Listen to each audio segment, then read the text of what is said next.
करी है। ए बाबूजी का करबा हमारे अच्छन के बारे में सोचे हां, लेकिन माई ना अपन सगे बिटिया मनती तो का करबा बाबूजी। ए बिटिया दूसर बियाह कई के तो पछताता यही, लेकिन तहार पढ़ाई लिखाई पूरा हो गए, अब सोचत ही कहूं लड़का देख के तोहार बियाह कई दी। ए बाबू हमार बियाह कई देबा तो तोहार सेवा के करे के बनाए खवाए बाबू तुम का। बिटिया रामो का राम कसायु का राम, जो बनाई के दही है तो खाई लेब, नहीं तो बैठा रहबे। यही से कहता ही बाबू कि हमार बियाह ना करा। नहीं बिटिया यह सोचता ही अपने जीतबे, तुम्हें अच्छे घरे किंचा बियाह कई के पठाई दी, यही तोहरे माई के आत्मा का शांति मिल जाए। वो भगवान खे से देखत हुई है तो यह सोचता हुई है हमारे बुढ़े दूसर बियाह कई के हमारे बिटिया को बहुत गद करावत है सौतेली महतारी के हाथे। बाबूजी का करबा जो हमारे नसीबिये में है लिखा है। हां बाबू हम केहू कौनो गलती ना है, हमारे करम में है लिखा है कि माई सुख कबो ना पाऊबू। बिटिया बियाह कई लिए तैयार हो जा रानी, हमार कसम तू है। बाबू जो कसम दईन दे तो कहां से बात काट सकी थी।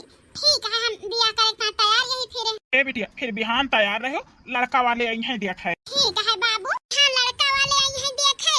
अब हमारे बाबू बियाह कई के हमें सासरे पठाई दई है। हमारे बाबू छूट गई है हमसे, बड़ी चिंता है कि हमारे बाबू को के एक लोटा पानी दे, के खाना बनाई के दे। हम तो अपने बाबू को देत रहन, अब के दे समय चिंता तो ई है बा माई होती हमारे बाबू को देखभाल करती।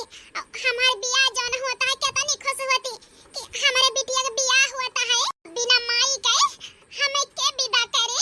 महतारी के आंचल के बहुत कमी हमें महसूस होती है। मैया तेरे आंचल की मैं तो एक गुड़िया हूँ, रात भर बसेरा है, सुबह उड़ जाना है। बाबुल तेरे बगिया की मैं तो एक चिड़िया हूँ, रात भर बसेरा है, सुबह उड़ जाना है। जहाँ बियाह तय की ना हमार बाबू तहाँ चट्ट मंगनी पट्ट बियाह कई के विदा कई दई है। यही घर से हम पराई है जाब। समझिन देख लिया, यह आए हमारी बिटिया, पसंद हुए तो बताओ भाई, बात आगे बढ़ावा जाए। ए समझी बिटिया तहां ठीक ठाक है, हमें पसंद लिया है, लेकिन कुछ पूछा चाहता ही पूछ सकी थी। हाँ समझिन जौन मन का है वो का पूछा हमारी बिटिया से। ए दुल्हन तुम्हें खाना वाना बनाऊ आवत है कि नहीं। सासू अम्मा खाना हम सब चीज बनाई ली थी। अच्छा पढ़े लिखे है कि नहीं। सासू अम्मा झूठ न बोलब, हम सही सही बताओ